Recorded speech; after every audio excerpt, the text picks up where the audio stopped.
Hello everyone.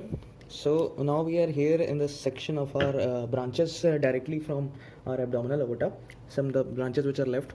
So in our previous videos we have seen the largest branches direct that arises for intestine and the blood supply to our stomach and liver, that is celiac trunk, superior mesenteric and inferior mesenteric. From that arteries we have seen its particular branches with a specific region.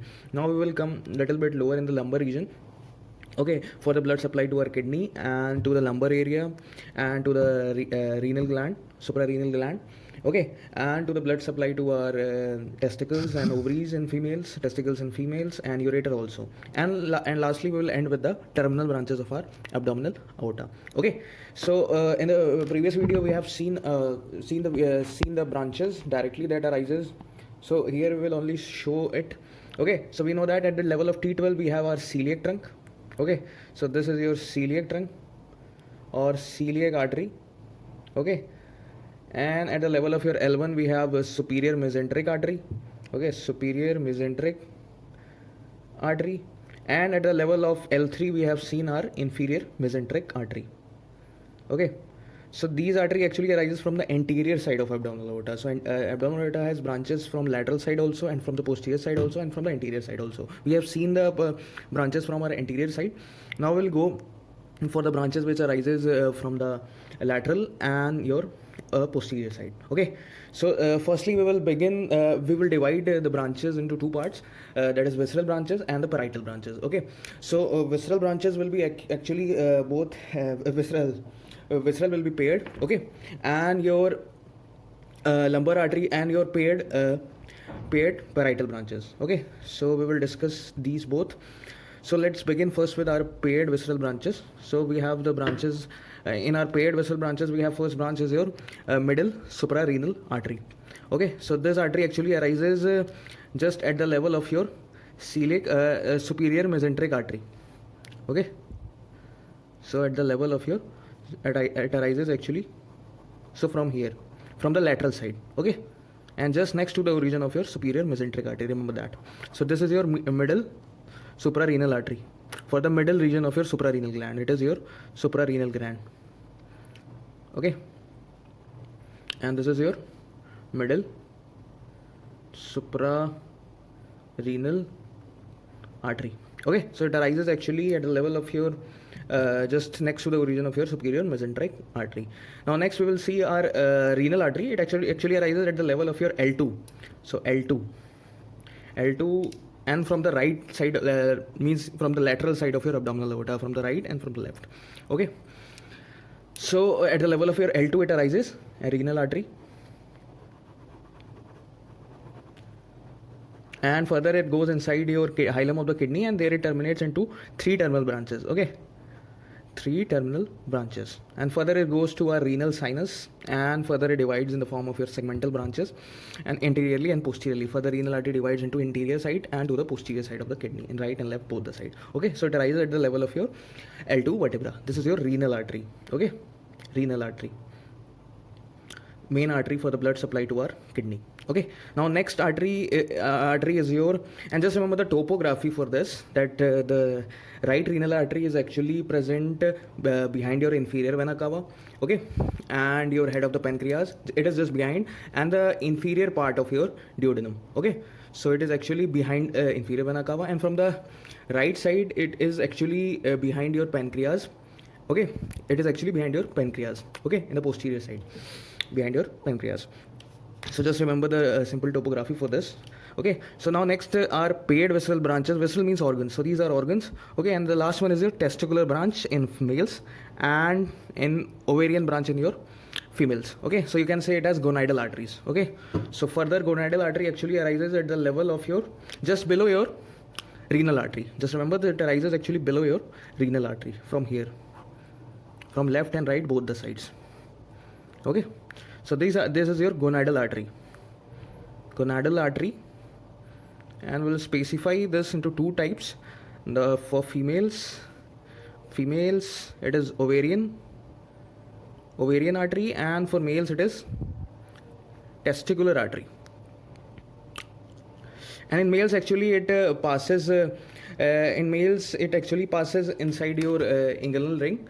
Okay, but in females it doesn't passes through your inguinal ring. That is, ovarian artery doesn't passes through your inguinal ring, but in males it passes through your inguinal ring, and in male it actually reaches your testicles, this testicular artery, and supplies your testicles and scrotum area. Okay, and in females it actually goes to your true pelvis, and it is just a component of your suspensory ligament. Okay, in the ovaries it goes to supply your ovary. Okay, so this was your gonadal artery. It just arises below your renal artery, or you can say at the level between L2 and L3. Okay, so level can be L2 and L3. So these are your paired visceral branches. Okay, so paired visceral branches, first category. Okay, and the next category is our paired parietal branches. Parietal means that the structures and the muscles of the back and the lateral region, not any organ. Okay, so bones and all, vertebra and this. So we will see the first artery is your lumbar artery. Okay, so lumbar artery. So first we will see our inferior phrenic. Okay, so inferior phrenic actually arises above your celiac trunk, or you can say it is the first branch from your abdominal aorta. So it arises actually from here, and so supplies your diaphragm, inferior portion of your diaphragm. So from both the side it goes, and this is your inferior phrenic artery. Inferior phrenic artery, and it does anastomosis with your musculophrenic and pericardiophrenic and superior and inferior epigastric artery region. It goes above in the diaphragm region and the last portion of your thoracic wall. Okay, and there it does anastomosis, and from here there is a branch for your renal gland. That is a superior suprarenal artery. Okay, so from here there is a branch for your superior part of your renal gland. So this is your superior suprarenal artery. So this arises from your inferior phrenic artery. Okay, and for the middle suprarenal artery actually arises directly from your abdominal aorta from the lateral side. And for your inferior, for like this, we have superior, middle, and we have inferior also. So for renal gland we have 3 arteries. Okay, suprarenal gland, and it arises actually from your renal artery like this, and supplies your inferior part here, and middle part supplies the middle area, and this is arising from your renal artery, and its branch is actually, this is your inferior suprarenal artery, and there does anastomosis in the region of your suprarenal gland. Okay, from the right and left both sides. Okay, so these are paired branches. So these was the branches, and this is the first branch of your paired parietal inferior phrenic. Now the next branches are lumbar arteries. So for the lumbar arteries we have four branches, four lumbar arteries in the level of your L1, L2, L3 and L4, and these arises actually from your posterior side of abdominal aorta. Okay, so for L1 we will see this. So for L1 we have lumbar 1 artery. Okay, and for L2 we have lumbar 2, for L3 and for L4. So these arises directly from your abdominal aorta from the posterior side. So this is first lumbar artery. This is second lumbar artery, and this is third lumbar artery, and this is fourth. And this actually supplies your muscles and the skin of the back region and the spinal cord and the respective vertebrae. Okay, so it actually supplies the back side of your lower back. Okay, you can say it as lower back. Okay, so these 4 lumbar arteries at different levels. So these arises directly from the posterior side of your abdominal aorta at different level, L2, L3 and L4. So for L5 we have, firstly we will see median sacral artery. So median sacral artery is actually the caudal branch of abdominal aorta where it terminates. So where it is bifurcating from there only, from L4 and L5 it actually starts, between L4 and L5. Okay, and it goes and supplies your coccyx. Okay, so in the coccyx it gives coccygeal branch. Okay, so this is your median sacral artery, and it passes from your L4, L5 vertebra, then reaches your sacrum, and then supplies and gives branch to your coccyx. So coccygeal artery for the coccyx. Okay, so this was your last paired parietal branch, and from actually for L5 vertebra, for the L5 fifth lumbar artery, it arises actually from your median sacral artery. Okay, so just remember, and it arises from your, this is your fifth lumbar artery. So fifth lumbar artery arises from your median sacral artery. This is an important point, and the first 4 directly arises from your abdominal aorta. Okay, So these were the branches, paired visceral branches and paired parietal branches, and you're at the level of your L5, or you can say between L4 and L5, it actually terminates. Your abdominal aorta bifurcates and divides into right and left common iliac artery. So this is your right common iliac.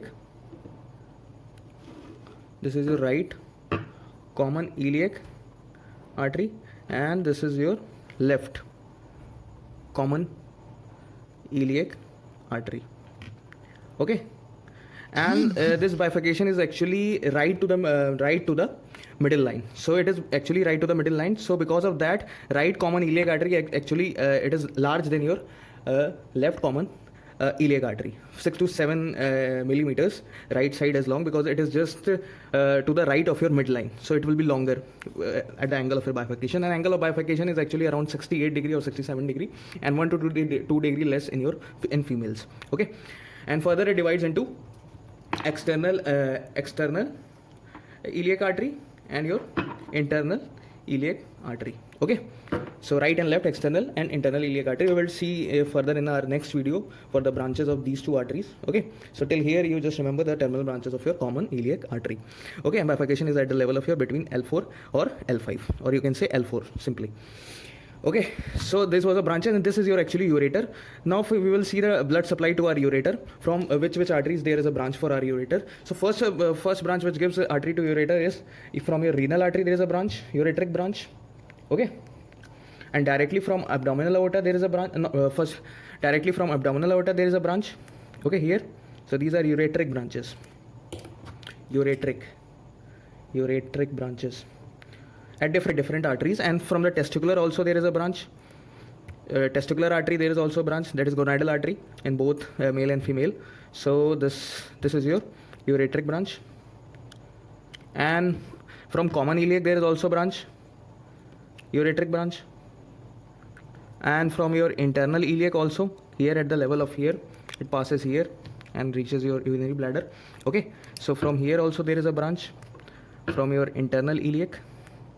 And further, internal iliac has superior vesical artery and inferior vesical artery. From there also there is a branch for ureter in the form of your ureteric artery. Okay, so these are many arteries. From renal, ureteral artery, from directly from abdominal aorta there is a branch, directly from abdominal aorta there is a branch. Okay, like this. And from your common iliac there is a branch. From internal iliac direct branches there. From internal iliac's branches there is a branch from superior and inferior vesical artery. Vesical is for urinary bladder.